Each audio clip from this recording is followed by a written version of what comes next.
Hey guys, welcome. I want to tell you today about what upgrades or mods I think you should make to your Beretta 92. Now that my Beretta 92 A1 two-part series from stock to not is done. Both videos, I think they were a lot of fun, a lot of good shooting, a lot of good footage, including from popular action movies. So I hope you guys will check that out, give it a thumbs up. So if you have any kind of Beretta 92 or M9, these are kind of the mods that I think you should make.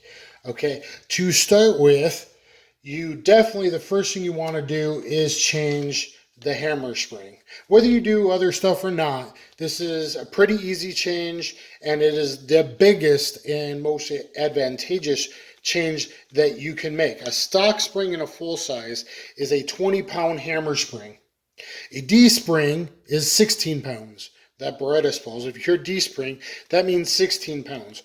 But Langdon says pretty much anyone in America full reliability with a 13-pound hammer spring. So you could get the Wilson Combat hammer spring, which this actually is a Wilson Combat hammer spring that Langdon then polishes. So Wilson Combat, $6, this $8 or $9. I thought it would be worth the difference. And oh my God, what a huge change. This makes this now one of the easiest and best shooting pistols that I have ever fired. Clear weapon. Double action pull is now super smooth.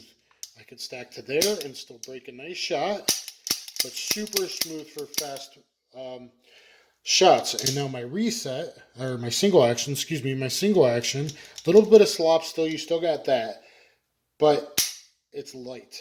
So now you went from like 12 to, oh my God, 15 pounds sometimes on double action to about 7.5 probably in double action to probably about 4, right around 4, right under, right above 4 without a gauge.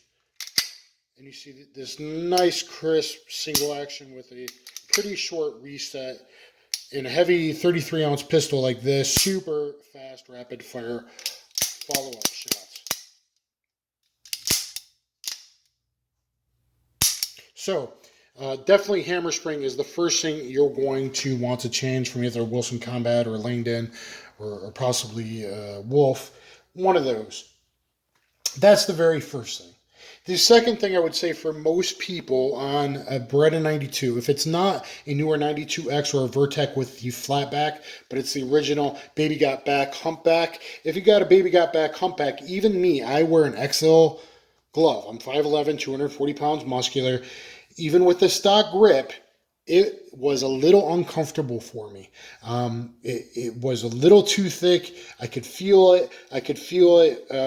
Trying to get the trigger pull and DA, SA, the trigger reach, all those things was just a little uncomfortable. Just by changing grips, and these happen to be alumagrips, by changing to a slightly thinner grip makes all the difference in the world.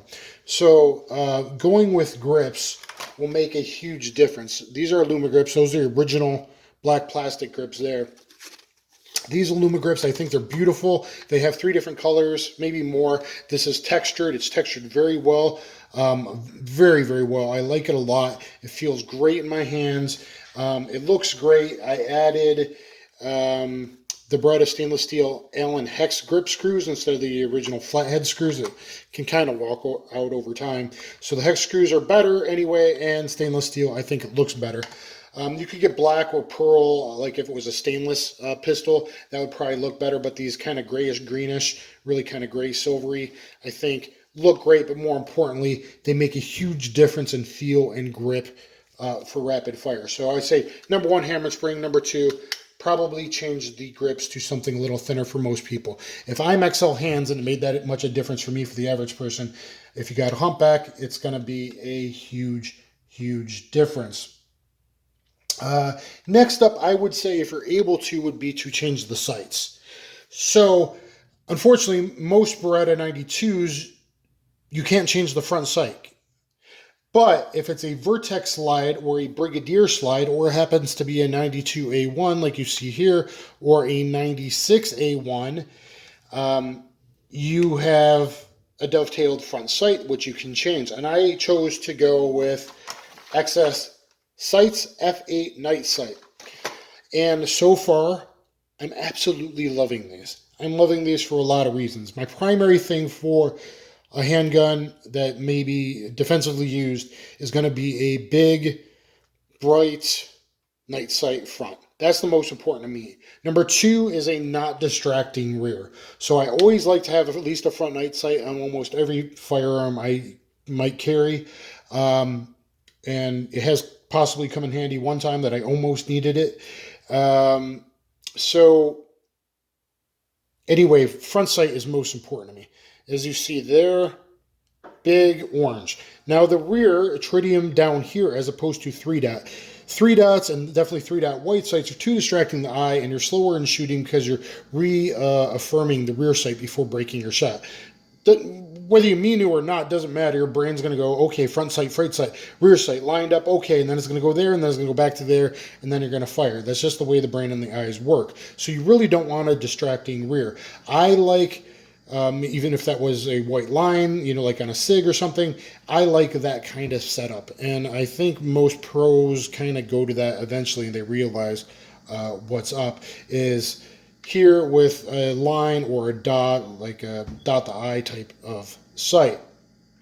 I also like this because it's a metal rear. I can do manipulations on it, on your belt or whatever, or shoe if you needed to, or on the ledge to rack the slide. But I really like how wide it is. So I'm picking up that front with a good bit of, I could see my target at combat distances. I could see my target, as opposed to a lot of people in real shootings and force on force, all their shots are low because they see the deadly threat and then they're trying to focus on the sight, and then they lower the pistol to keep seeing the deadly threat while they break the shot. Because your eyes don't want, some rears on pistols obscure the target way too much. So anyway, very accurate, very easy to see, very tall.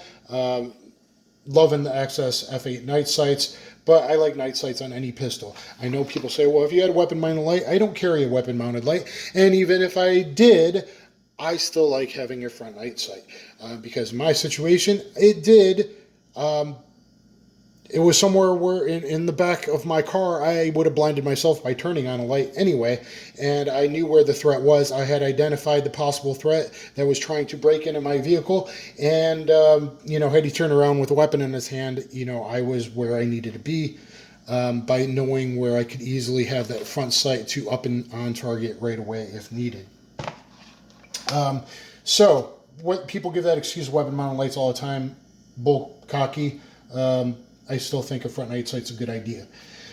Okay, next up, if you can, would be the G decocker. If you don't know what a G decocker is, most DASA pistols, like the Beretta or old Smith & Wesson, have it on the slide. People don't necessarily like that. I don't necessarily like that. This would be safe, and you'd have to push it up to fire. So, anyway, especially on 92s, until it got to a 90 M9, until it got to M9A3, they're angled up a little bit. But before that, and that's the only model, they're angled up a little bit. As you rack the slide to chamber around, these might stay in a safe position. This is now a decocker, so it just decocks and automatically goes back to fire. So originally it wasn't where you could always do it, but now it's merely a $50, $60 thing you can get off Beretta's website. The G decocker, most top pros and guys that make holsters and stuff that carry a 92, they put that G decocker in. I have my friend Smith & Wesson 3rd Gen. It doesn't go on safe like when I rack it like the 92 has a tendency of doing. So either put the G decocker in, or the A3 and all Berettas should have it in the more upward angle, but that's the only one that does currently. So a G decocker is definitely worth the $50 to $60 if this is going to be your serious carry gun. Next up, I would say magazines. The Beretta 17 round sand style magazines are pretty good. That's what comes with the A1. But even better, and I think most pros even prefer over the Beretta, to get a McGar magazine. Not only do you maybe get a +1, +3, +5 over others, But just for reliability and the name of McGar, people are going to trust it, especially in the 92s. And that's what I choose. You see an extended base plate here, so this is a newer base plate, so if it drops on concrete, so this is my reload, and or could be my nighttime gun or just training gun, because now it gives me enough to do a lot of what I want to do in training. Or flat base, which happens to give you a +1 flat base or +3, depending on how you look at it, of flat base. So I think most people trust the McGar name. Manufacturers do, professionals do, I do. I've also run McGar magazines, no problem, as my reload and my competition pistol. So, you know, original Beretta magazines are going to be good. They had problems with stuff like checkmate mags in the past. Cheap aftermarket mags are used for 25 years in the military mags, and the springs haven't been replaced. That's not what you want, guys. Don't cheap out on your mags unless they're completely training mags, but even then, get something good, Beretta or McGar pretty much. Or ACT mags. I've had good success with ACT mags as well. So I think for training mags, and some carry mags, ACT mags good. And the Beretta, I'm just going to choose to make my carry mags the McGar, and you train with, you know, Beretta and ACT mags and things like that. Last but not least is good holsters. And for actually concealing, oh my god, I didn't think I could actually conceal it. It conceals better than smaller pistols I have, because this holster is so good. I have a separate review on this. This is JM Custom Kydex with this beautiful wedge and the 2.5 claw. So this claw wraps it around my big old belly, and it disappears. I'm not joking you. This big, very long, pretty heavy pistol disappears, appendix, with this JM Custom Kydex 2.5 claw. Look at my separate review on that. And then for around the house or a quick jaunt, I got this Don Hume leather holster. I was actually surprised how nice and thin it is. So this is actually a pretty darn concealable holster as well, because it really tapers down to the barrel. It's an ugly wedge I have here, which is just a piece of insert, way of making cheap wedges. It's not the best piece that I have, but it's what I had left over. So I got that on there. I could always probably put that on there and even get better concealment if I needed to. But I can throw that in there. And anyway, the leather's very nice. The clip has stayed put on my belt. I've had other Don Hume holsters, so I thank them for sending that out. And it's a good fit, even though it wasn't designed for these sights that are taller, but it's getting in there now, and it's firm, but it's also very thin. So this is actually a good concealable holster as well. So still pulling off a little leather because it's new, and the sights are tall. But anyway, guys, at least change your hammer spring out. Oh my god, for $6 or $8, $9, the hammer spring is going to give you what you need. If you happen to be in Europe or South America or somewhere where the ammo has harder primers, you'll probably be okay with a 14-pound hammer spring. If you're in America and just sometimes using harder primer stuff like S&B or Arms Corps ammo, the 13-pound has been fine for me and for almost everybody on forums that I've looked into. Langdon says if you're really, really good at cleaning your guns and everything else, you can do a 12-pound hammer spring, competitions, even lighter, etc.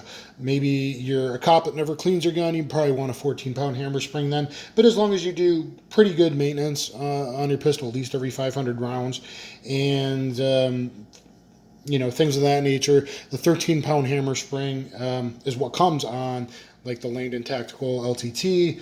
I believe that 13-pound might be what comes on some Wilson Combats. So, and long ago, Beretta realized D-spring, why they're still putting 20 pounds in hammer springs into guns, I have absolutely no idea. The new 92Xs, I believe, are coming with a 16-pound. So, anyway, guys, those are the upgrades and mods that you're going to want to make to any 92 you find yourself coming into. They're great shooting pistols. If you see some scuffs and actually finish off my brand new pistol missing in the middle, not where it was held down, contrary to what customer service is claiming, that's just from Scotch tape merely getting peeled off. Well, yeah, so the finish sucks and customer service is even pretty much worse.